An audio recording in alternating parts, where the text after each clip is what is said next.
Bonjour à tous. Alors voilà, je voulais me lancer dans le drone FPV, mais c'était vraiment compliqué, les termes étaient incompréhensibles avec des incompatibilités matérielles ou logicielles. Et il y a DJI qui est arrivé avec son FPV DJI qui semble être un all-in-one tout prêt à voler, mais c'est 1500 euros. Alors être débutant à 1500 euros, c'est vraiment pas bon d'être débutant quoi. Et du coup, j'ai regardé un peu sur YouTube ce qui se faisait comme drone FPV pour débutants. Et beaucoup parlent du IMAX Tiny Hawk 2 à 200 euros avec la manette et les lunettes et bien sûr le drone. Il est avec deux batteries. Et du coup, je me suis dit que ça pouvait être une bonne occasion de tester le FPV pour de vrai. Et du coup, bah, le voilà. Par contre, il y a un souci auquel je ne m'attendais pas. C'est voilà le manuel. C'est tout. Il n'y a rien. Donc là, il y a un petit truc qui explique que pour aller vers l'avant. Enfin bref, un truc inutile. Et un beau papier qui nous dit qu'il faut, quand on utilise la batterie 2S, de se mettre en mode 2. Mais qu'est-ce que ça veut dire tout ça? Incompréhensible. Alors j'ai essayé de trouver des tutos sur internet du comment tout ça fonctionne. Et j'ai vraiment rien trouvé de très clair. Et donc me voilà en train de faire la vidéo que j'aurais aimé trouver sur YouTube il y a quelques semaines. Alors pour commencer, il va falloir tout charger. Alors je vais vous montrer comment ça se passe, il y a quelques petites subtilités. Alors, vous avez juste un câble micro USB.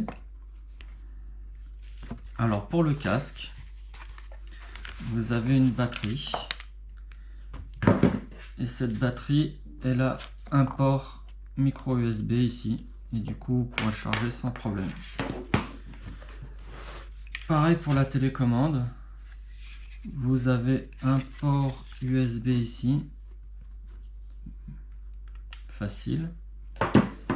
Et ça va être pour le drone. Il y a deux batteries. Une 2S qui est assez épaisse et une 1S. Et ça va se charger avec ce chargeur qui est tout rigolo. Et alors, pour le 1S, c'est facile. Il y a une seule connexion possible. Pour le 2S, vous avez deux connexions. La petite, c'est celle qui se branche sur le drone. Et la grosse, c'est pour le chargeur. Et après, vous pouvez les brancher ça sur un port USB classique. Il y a des petits interrupteurs. Et vous pouvez choisir entre HV et LiPo. Alors moi, comme il y a marqué HV sur la batterie, je mise sur HV. Je ne sais pas ce que ça veut dire, mais voilà. Alors, quand la batterie charge, il y a un petit voyant vert qui est allumé. Quand il a fini de charger, il s'éteint. C'est très simple. Et quand le voyant vert clignote, ça veut dire qu'il y a un souci. Donc on voit bien que les deux batteries sont en charge et que ces deux-là ont un souci. Et le souci, c'est qu'il n'y a rien de branché, donc rien de grave. Donc une fois que tout est chargé, on va pouvoir commencer. Alors le plus simple, c'est le drone. On passe la batterie dans les élastiques et on branche.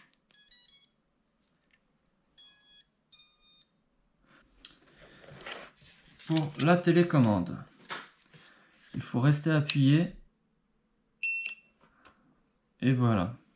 Et c'est là qu'il y a des choses à apprendre. Pour commencer, le bouton de gauche, tout en bas, c'est off. Il faut regarder la manette des gaz tout en bas. Mode recherche au milieu.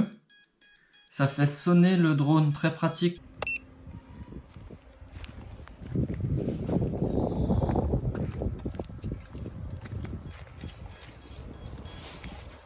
Et tout en haut, c'est armé.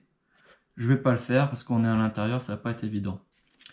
Le bouton de droite, très important. Mode 1, mode 2, mode 3.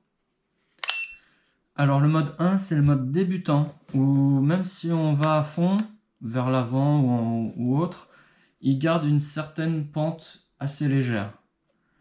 Mode 2, c'est déjà un peu plus avancé. On peut faire des front flips ou des back flips, des rollers.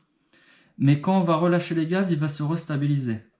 Et mode 3, c'est pour les pros, où quand on stoppe les gaz, la tête vers le bas, il va descendre. Donc on va, pour nous, commencer en mode 1. Mais selon notre belle petite fiche, quand on met les grosses batteries, il faut mettre en mode 2 et ça envoie un peu plus fort.